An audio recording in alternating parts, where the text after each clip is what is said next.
ఎవడు రారా భరత జాతిని కప్పమడిగిన తుచ్చుడు, ఎవడా పొగరు పట్టిన చల్ల దొరగాడెవ్వడు.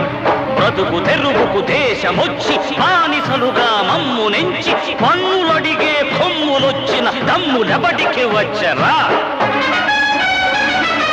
బడుగు జీవులు భక్కుమంటే ఉడుకు నెత్తురు ఉప్పెనైతే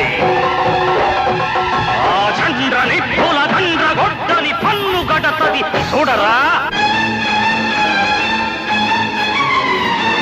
అన్నా మన్నెందర అల్లూరిని చుట్టుముట్టి మంది మార్బల మెట్టి మరపి రంగులెక్కు పెట్టి